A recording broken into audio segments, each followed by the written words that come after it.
Department of Energy na ang nagsasabi.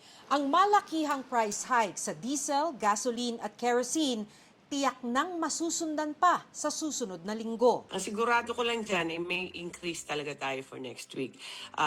Hindi ko makalma yung merkado eh. Ayaw pa magbigay ng Energy Department ng kanilang projection.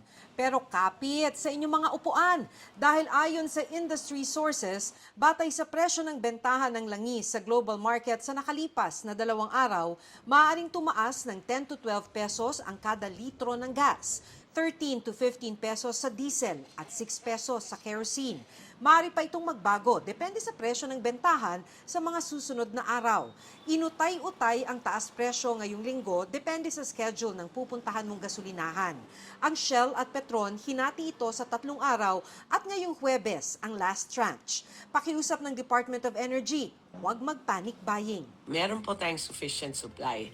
Ang presyo lang po talaga yung issue dito. Which is malaki po na problema yun yung presyo. Pero sa gasolinahang ito sa Quezon City, wala na raw patid ang dating ng mga nagpapagas. Hindi na po ito normal kasi po nung nakakaraan, isa-isa lang po yung dating. Ngayon po, bultuhan po, marami po sila. Inabot po namin yung pagtaas uli ng presyo, kaya ngayon pa lang po, nagkakarga na po kami ng gas. Para makatipid naman po kahit paano. Pero ang iba, Sunod sa Agos na lang, wala man kami budget para mag-imbak ng mag-imbak eh. Kaya kung ano lang yung presyo, yun na lang ma'am. tumaas man ang presyo ng LPG. Sa halip na magmahal ang presyo ng pagkain sa karinderya ni Jenny, binawasan na lang ang takal. Pero napansin niyang mula nang tumaas ang presyo ng gasolina, nabawasan ang mga customer sa kanilang karinderya. Kumukonti ang customer namin, ma'am, ngayon. Nagtitipid din sila. Kasi alam nila yung parating na pagtaas ng mga presyo eh. So kailangan din, iisipin din nila parang pandemic, kailangan nila magtipid. Aminado ang Department of Energy, hindi nila mababantayan kung sobra ang taas presyo ng mga gasolinahan dahil nasa 14,000 ang bilang nito sa buong bansa, kaya magsumbong daw sa kanilang website. May mga lokal na pamahalaan nang nag-iikot ng mga gasolinahan.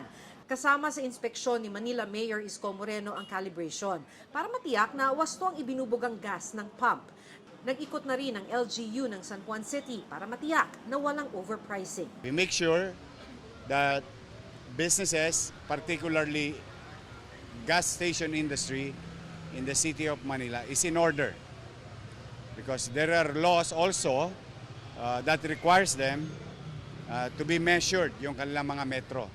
Kung tama ba. That's one.